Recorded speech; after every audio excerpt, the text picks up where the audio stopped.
Tharad એપીએમસીમાં director પદની ચૂંટણી મતદાન પહેલાં જ ડિરેક્ટરો થયા બિનહરીફ. ડિરેક્ટર પદ માટે ભરાયેલા ફોર્મ ખેંચવાની આજે છેલ્લી તારીખ હતી, જેમાં એપીએમસીમાં ખેડૂત વિભાગમાંથી 10 ડિરેક્ટર પદ માટે કુલ 51 ફોર્મ ભરાયા હતા, જેમાંથી 41 ફોર્મ પરત ખેંચાયા. એપીએમસીમાં તમામ ડિરેક્ટરોની 15 બેઠકો થઈ બિનહરીફ.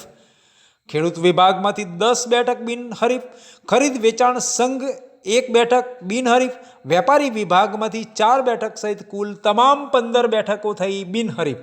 8 જાન્યુઆરી યોજાવાની હતી ચૂંટણી, એપીએમસીના ડિરેક્ટર પદ માટેની ચૂંટણી, પરંતુ મતદાન પહેલાં જ એપીએમસીના ડિરેક્ટરોની તમામ બેઠકો થઈ છે બિનહરીફ. એપીએમસીના વર્તમાન ચેરમેન અને બનાસકાંઠા સાંસદ પરબત પટેલે માન્યો તમામ ડિરેક્ટરોનો આભાર. ચૂંટણી બિનહરીફ થતાં આ આભાર વ્યક્ત કરવામાં આવ્યો હતો. એગ્રીકલ્ચર પ્રોડ્યુસ માર્કેટ કમિટી થરાદની ચૂંટણી હતી, જેના ફોર્મ ભરવાથી શરૂઆત અને આજે છેલ્લો દિવસ ખેંચવાનો હતો, જેમાં વેપારી મિત્રોમાં 4, ખેડૂત વિભાગમાં 10ની જે ચૂંટણી હતી એમાં બધા જ જે કંઈ ફોર્મ ભરાણા હતા, ખેડૂત વિભાગમાં 15 હતા, વેપારીમાં 15 અને ખેડૂત વિભાગમાં 51 ફોર્મ હતા.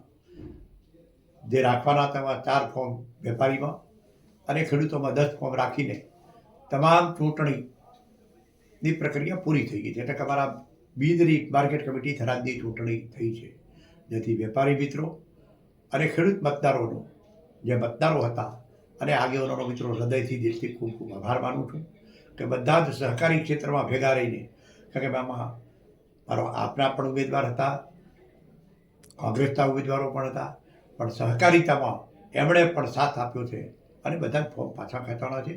બધાનો મિત્રો હૃદયથી દિલથી આભાર.